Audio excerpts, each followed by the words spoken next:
오늘 하나님의 말씀은 어찌하여 죽고자 하느냐, 어찌하여 죽고자 하느냐라는 제목으로 은혜 나누도록 하겠습니다. 성도 여러분, 혹시 항해하는 배가 정해진 경로에서 벗어나면 어떤 일이 일어나는지 아십니까?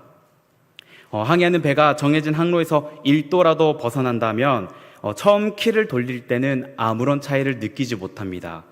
파도 소리도 바닷결도 이전과 똑같아 보이고 그렇게 들립니다. 그럼 그 1도의 오차가 시간이 흐르고 거리가 쌓이고 쌓일수록 어떻게 변화할까요? 그 1도의 차이는, 그 1도의 오차는 수백 킬로미터의 거리를 만들어내고 또 결국 그 배는 전혀 다른 목적지에 도달하게 됩니다. 우리의 신앙의 항로도 이와 마찬가지입니다. 하나님을 믿노라 말하면서도 내 생각과 경험의 불순물이 단 1도씩 조금이라도 섞이는 그 순간 우리는 하나님과 도저히 좁힐 수 없는 시면의 깊은 그 표류 속으로 빠져들기 시작합니다. 오늘 본문 31절을 보면 길을 잃고 조난당한 우리를 향하여, 이스라엘 백성들을 향하여 터져 나오는 하나님의 애끓는 통곡이 들려옵니다. 31절 함께 보겠습니다. 너희는 너희가 범한 모든 죄악을 버리고 마음과 영을 새롭게 할지어다. 이스라엘 족속아, 너희가 어찌하여 죽고자 하느냐. 아멘. 이 말씀은 단순한 질문이 아닙니다. 이 말씀은 자식이 낭떠러지로 떨어지는 것을 바라보고 그 자식이 낭떠러지로 달려가는 것을 바라보고 있는 부모의 비명과도 같은 통곡의 말씀입니다. 하나님은 왜 우리를 향하여 어찌 죽고자 하느냐 말씀하시면서 통곡하고 계실까요? 그리고 왜 하나님은 하나님의 백성이라 불리는 우리에게 우리가 생명의 길이 아닌 죽음의 길 위에 방황하고 있는 것을 바라만 보고 계실까요?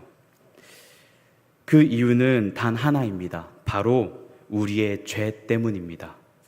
성경은 이 죄를 가리켜 불법이라고 말합니다.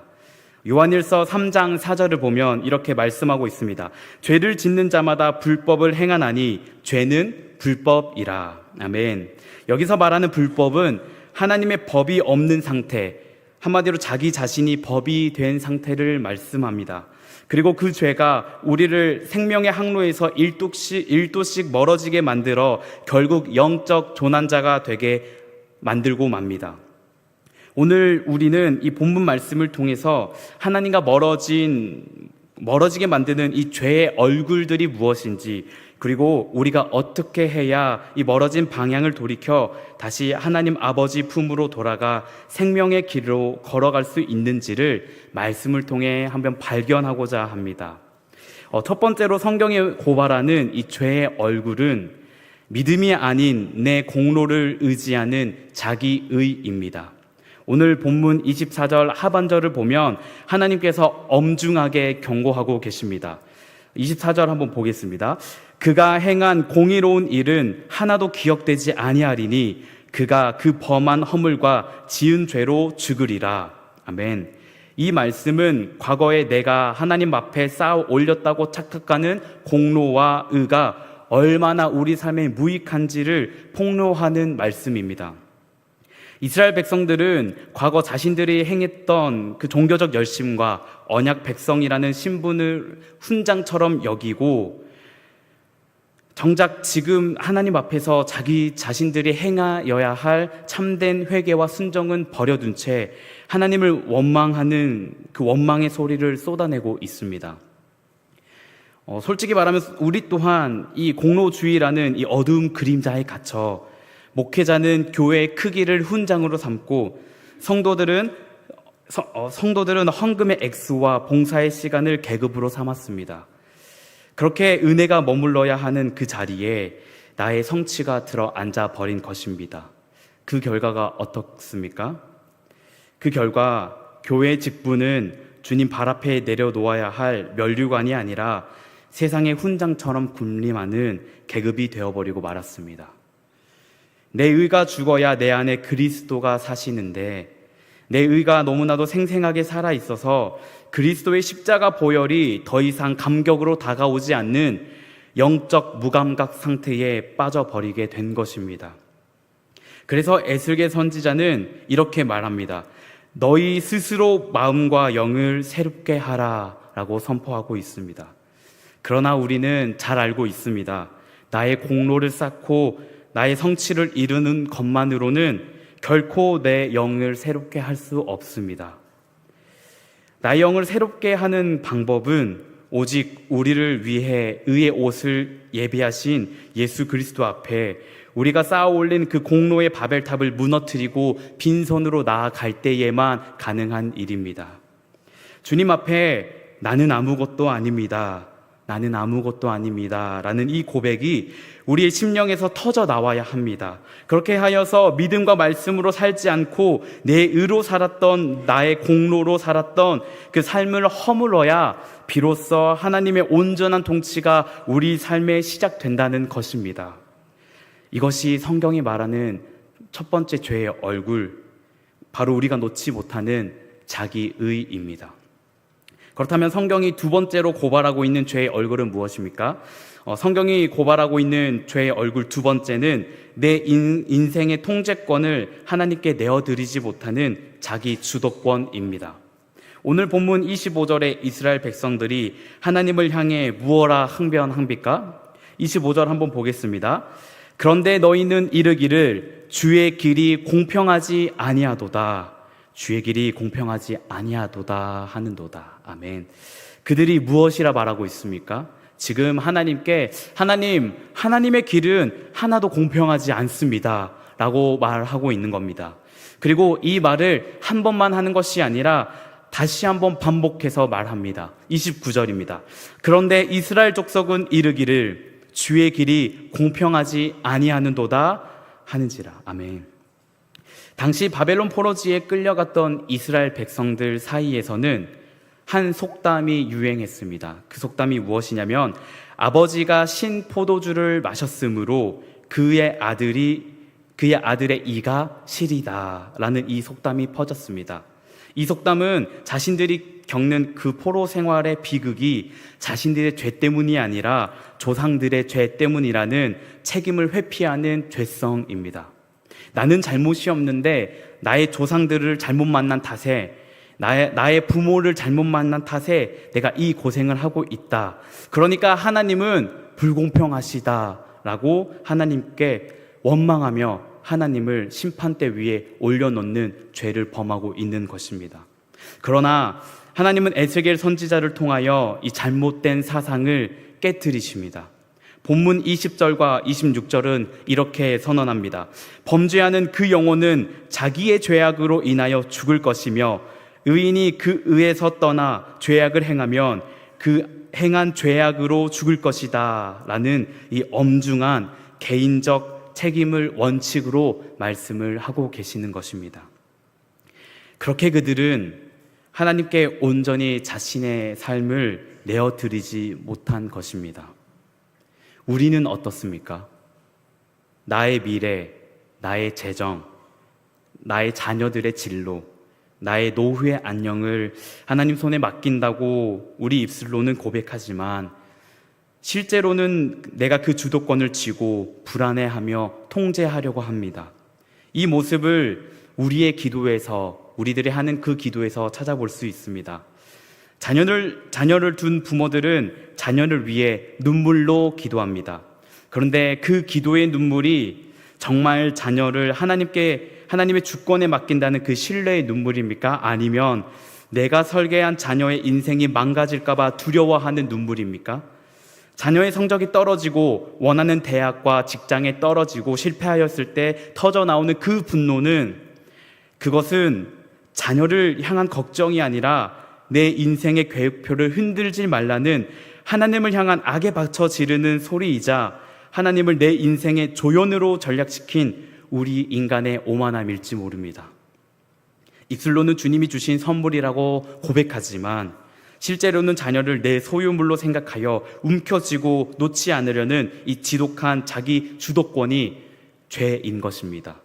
그렇다면 공부하는 학생들은 어떻습니까? 원하는 학교와 직장의 발표를 앞두고 주님 뜻대로 하옵소서라는 기도는, 이 기도가 사실 하나님 내 뜻대로, 내가 계획한 대로 내 계획에 맞게 합격시켜 주시옵소서 라는 하나님을 향한 협박일 때가 있지는 않습니까? 뜻하지 않은 불합격 통보를 받았을 때에 하나님께 쏟아내는 그 원망은 그동안 해온 그 기도가 순종의 기도가 아니라 하나님과의 거래였다는 증거입니다. 내가 원하는 결과가 아니라면 하나님의 인도하심조차 거절하겠다는 그 오만함, 그것이 바로 우리가 생명의 항로에서 1도씩 멀어지게 만드는 죄의 얼굴입니다. 주님은 오늘 그렇게 살아가는 우리에게 간절한 마음으로, 애통한 마음으로 이렇게 말씀하십니다. 내 사랑하는 아들아, 딸아, 그 손에서 힘 빼라. 이 주도권을 내려놓고 나의 공평함을 신뢰하며 나만을 의지하여라 라고 주님께서 우리에게 말씀하시는 겁니다. 우리는 내가 쥐고 있는 주도권이 나를 죽음으로 끌고 가고 있음을 깨달아야 합니다. 이 주도권을 하나님께 넘겨드리지 않는 한 우리는 결코 하나님의 생명의 항로로 돌아갈 수 없습니다. 사랑하는 성도 여러분, 우리가 오늘 직면한 이 죄의 얼굴들을 한번 다시 돌이켜 보시기 바랍니다. 내 공로를 쌓아 올리는 자기 의와 내 인생의 핸들을 끝까지 놓지 않으려는 그 자기 주도권은 결국 하나의 지점으로 향하고 있는 것입니다.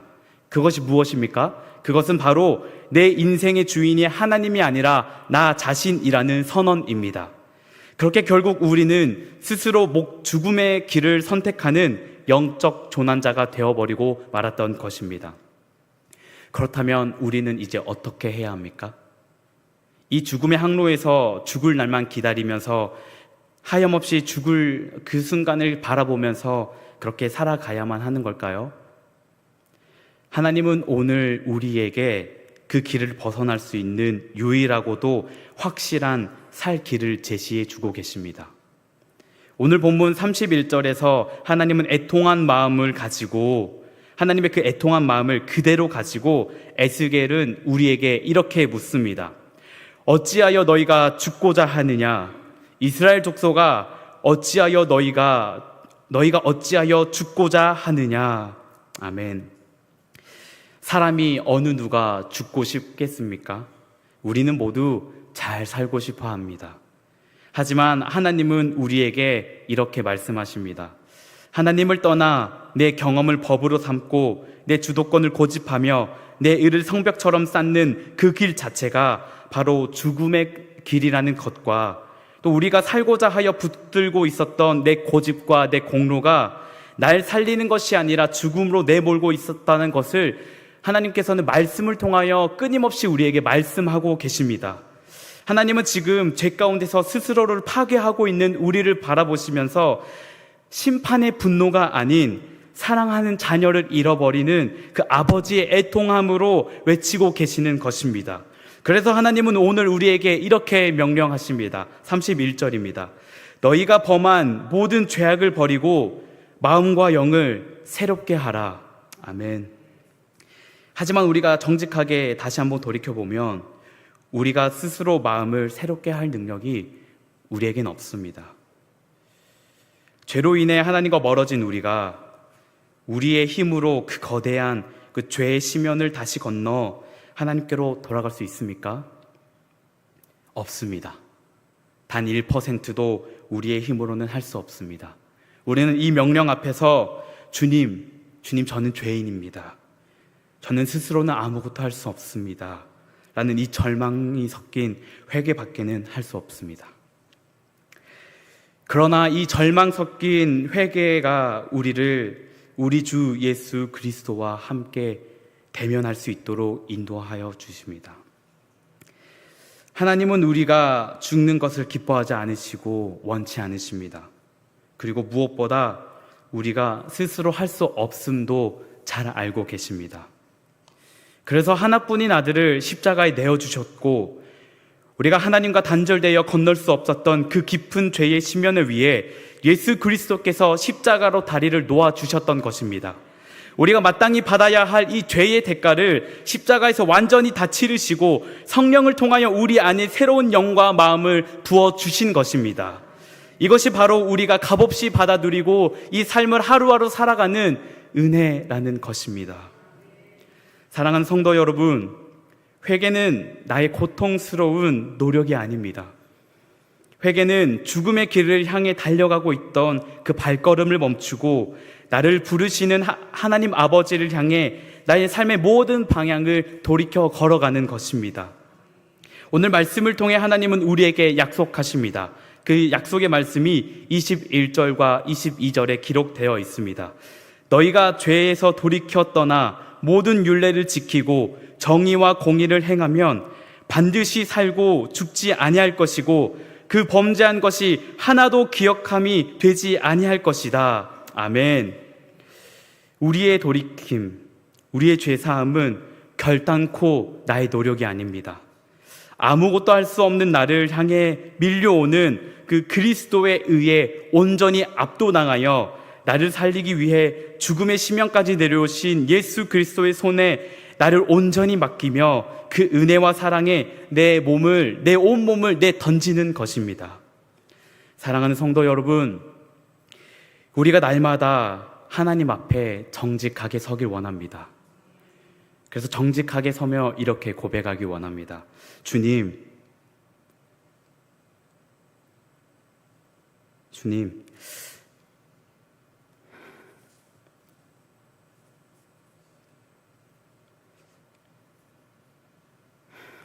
저는 제 힘으로는 아무것도 할 수 없는 죄입니다. 나의 의를 버리고 오직 그리스도의 의만 붙듭니다. 이렇게 고백하며 이 고백과 함께 나를 죽음에서 건져내기 위해 자기의 생명을 내어주신 예수 그리스도께로 돌아가기 원합니다. 내 의는 죽고 그리스도의 의만 살기로 결단할 때에 비로소 절망이 끝나고 생명이 시작되는 자리가 됩니다. 그래서 바라고 원하기는 이번 한 주간 동안 그리스도의 사랑을 묵상하며 내 자아를 죽이고 말씀으로 말씀하시는 하나님의 음성에 집중하며 말씀대로 살아가는 거룩한 한 주를 우리가 함께 보내길 원합니다. 오늘 우리는 바벨론 포로지라는 절망 가운데서 어찌하여 죽고자 하느냐고 외치시는 하나님의 애통한 심정을 대면합니다. 그때의 이스라엘 백성의 모습이 바로 우리의 모습 아니겠습니까? 내 경험을 법으로 삼고 내 공로를 의로 삼고 내 인생의 주도권을 움켜쥔 채로 1도씩 조금씩 천천히 하나님과 멀어져 가던 조난자가 저와 여러분입니다.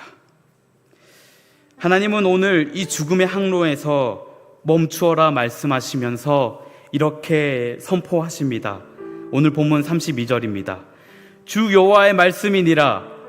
죽을 자가 죽는 것도 내가 기뻐하지 아니하노니 너희는 스스로 돌이키고 살지라. 아멘. 나는 죽을 자가 죽는 것도 원치 않다. 내가 원하는 건 그것이 아니다. 하물며 내가 사랑하는 나의 자녀들이 죽어가는 것을 내가 원하겠느냐? 나의 사랑하는 자녀들아, 너희는 스스로 돌이키고 살아라 라고 말씀하고 계시는 겁니다. 누가복음 18장에 기록된 바리새인과 세리의 기도를 기억하십니까? 바리새인은 서서 따로 기도하며 자신이 행한 금식과 11조 그리고 도덕적 우월함을 훈장처럼 늘어놓았습니다. 자기 의로 성벽을 쌓고 다른 일을 정죄하는 이 전형적인 영적 무감각 상태의 모습이었습니다. 그러나 세리의 기도는 어떻습니까? 누가복음 18장 13절에는 이렇게 기록되어 있습니다. 세리는 멀리 서서 감히 눈을 들어 하늘을 쳐다보지도 못하고 다만 가슴을 치며 이르되 하나님이여 불쌍히 여기소서. 하나님이여 불쌍히 여기소서. 나는 죄인이로소이다 하였느니라. 아멘. 예수님은 자기 의를 자랑하던 바리새인이 아니라 빈손으로 나와 주님의 긍휼만을 붙들었던 세리가 의롭다 하심을 받고 집으로 돌아갔다고 말씀하십니다. 사랑하는 성도 여러분, 우리가 살 길은 오직 하나뿐입니다. 하나님, 저는 아무것도 아닙니다. 오직 그리스도의 의만 붙들고 저를 불쌍히 여기소서. 이렇게 고백하며 십자가 앞으로 나아가는 것입니다. 이 시간 우리가 이렇게 살고자 하는 그 다짐을 이 말씀 한 구절로 다 같이 선포하며 기도의 자리로 나아가기 원합니다. 갈라디아서 2장 20절입니다. 우리 담대하게 선포하며 주님께 나아가겠습니다. 내가 그리스도와 함께 십자가에 못 박혔나니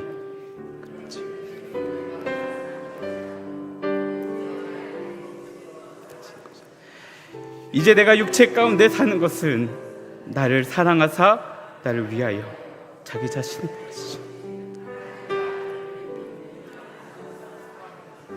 아멘. 내가 삽니다. 그러나 내가 아닙니다. 내 안에 예수 그리스도가 삽니다. 우리가 이 말씀을 잊지 않고 날마다 상고하여 나의 의를 십자가에 못 박고 오직 예수 그리스도 한 분만을 의지하며 살아가는 주의 성도가 되시길 주님의 이름으로 간절히 기도합니다.